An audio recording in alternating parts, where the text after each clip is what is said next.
Oi, turma. Estamos dando início a mais um vídeo do Conversa Mole. Hoje é sexta-feira, dia de a gente vir aqui fazer um bate-papo geral, um resumo, né? E antes do mais nada, antes de nós começarmos aí a bater um papozinho, eu peço para vocês, não se esqueçam de se inscrever no canal, dê um like, deixe o seu comentário, que é muito importante para o nosso crescimento aqui no canal. Nós somos um canal alternativo, né? A gente está aqui para trazer informação sempre precisa, sempre honesta, para vocês aí se orientarem e a gente poder trocar muitas ideias e ter um diálogo bastante proveitoso. Bom, hoje, depois das eleições aí do dia 2 de outubro, nós estamos voltando aqui, depois inclusive do nosso programa Caras da Ilha, que nós fizemos na quarta-feira, dando um panorama geral das eleições, conversamos bastante aí sobre os candidatos que foram eleitos, né? E a gente continua a firme batalha de trazer a informação dentro do mais alto nível possível. Muito bem.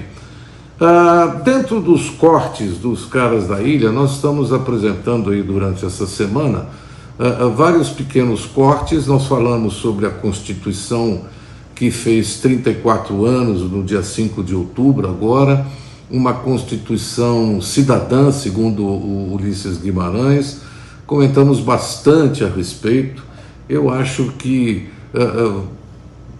valeu a pena aí esses comentários. Conversamos também, já tem um corte que está vindo para o ar hoje, falamos sobre os candidatos eleitos, algumas coisas realmente estranhíssimas, né? Se a gente for analisar, como é que podem votar no Pazuello? O brasileiro esqueceu da pandemia, eu não acredito que isso tenha acontecido, né? Nos próximos cortes nós vamos falar sobre as pesquisas eleitorais, os erros que houveram. Eu acho que tem bastante coisas interessantes aí para vocês acompanharem aí os nossos cortes do programa de quarta-feira. Mas o que me traz hoje aqui para a gente bater um papo é o seguinte: são as coligações ou as ligações todas que estão sendo feitas pelos dois candidatos, né, que vão aí ao segundo turno no dia 30. Do lado do Bolsonaro, como era esperado, o Centrão todo se aliou, os governadores do Centrão, e me estranha não, né? Uma coisa que para mim me deixou muito magoado foi o Zema dar o apoio ao Bolsonaro. O Zema é um caso típico, né? De um partido que se formou, inclusive eu aqui ajudei a formar o partido, né? Se formou com princípios éticos, morais muito válidos. Um deles era não fazer nenhuma coligação e não fazer nenhum apoio, né, a quem usasse dinheiro público, tá certo? Que não é o caso do nosso Valdemar do Planalto aí, e outras coisas, né? Então o Zema é um caso realmente típico. Ele é um dos causadores de toda essa dissolução que houve do Partido Novo. O Partido Novo praticamente acabou, virou aí um partideco, né? Saíram de 8 deputados federais para 3, lançaram-se candidatos a Senado e a governador, pessoas competentes, mas que não tinham chance nenhuma e muito menos experiência para essa empreitada. Queimaram o rapaz, né, que é o Melão, que se lançou a senador, coitado, teve míseros nem 1000 votos, e com isso vocês, né, vocês que acreditavam, né, que poderia existir um partido mais equilibrado, mais ético, com isso sumiu, né? Então essa é a minha sincera opinião. Com relação às coligações, era de se esperar as coligações do Bolsonaro, todos eles ávidos por dinheiro, né? O caso dos governadores aí, o Caiado, o Castro, né? Que estão apoiando, todos esses homens do Centrão apoiando o Bolsonaro, e Bolsonaro continua sendo o Bolsonaro, tá certo? Mesmo indo para o segundo turno, ele vai ter que tirar uma diferença de 6 milhões de votos que houveram em relação ao Lula, uma tarefa complicada, não impossível, mas complicada, tá certo? Principalmente com as declarações que ele vem dando, né? Essas declarações, ele mudou o tom, é bonitinho, é um cara que está querendo se mostrar mais soft, né? Mas na verdade é um troglodita, né? Todas essas denúncias que estão saindo aí, que na verdade para mim isso não é eleição, é um esgoto, mas são realidades, né, que acontece. Esse desapego com o Nordeste, né, vamos chamar assim, essa disfarçatez que ele fez com o povo nordestino é realmente revoltante, né? Acredito eu que aqueles que são nordestinos ou que vieram de famílias nordestinas não gostaram nada desse pronunciamento, dizendo que são analfabetos, que são ignorantes. É coisa realmente triste de a gente ver isso vindo de um, né, que seria presidente da República e pleiteando aí a sua reeleição.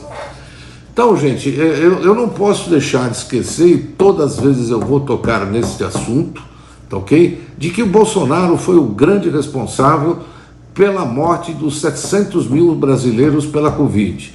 Ele fez de tudo para que a vacina não chegasse a tempo, ele desrespeitou, né, o isolamento, ele tirava a máscara de crianças, os seus pronunciamentos de que ele não era coveiro, vou comprar vacina na casa da tua mãe, essas coisas todas não podem ser esquecidas, tá certo? Não pode, não tem que ter esquecimento disso.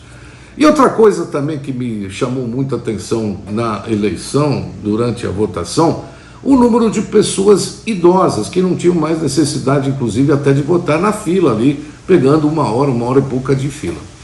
E aí eu conversei com uma dessas senhoras que estava na minha frente e perguntei para ela qual era a razão dela estar ali votando, né? Se ela tinha algum motivo específico, porque ela não precisava mais. Era uma senhora que tinha quase 80 anos de idade. E ela falou para mim que ela recebeu no WhatsApp da tia, né, uma mensagem dizendo que se o Bolsonaro não fosse reeleito, né, a pensão dela ia ser cancelada pelo Lula. E com isso movimentou toda a tiazada, né, todas as pessoas de idade, para irem votar no Bolsonaro. Então vocês vejam que a metodologia usada, né, através do Telegram, de WhatsApp, é uma tecnologia, é um método bandido, né? É um método miliciano, que não deveria, o TSE deveria ter tomado uma ação mais rígida com relação a isso. Obrigar pessoas, eu vi pessoas com andador, né, indo votar com medo de que a sua pensão fosse cancelada se o Lula fosse eleito. É ridículo.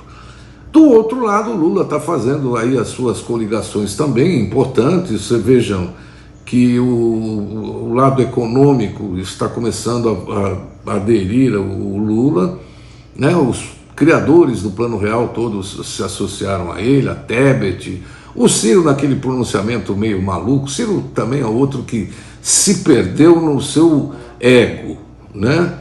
Um cara que eu tenho e tinha o maior respeito, iria votar nele, tá certo? Mas a postura do Ciro foi muito ruim, né? Não é uma postura de um estadista, sim uma postura de um coronel lá do sertão, né?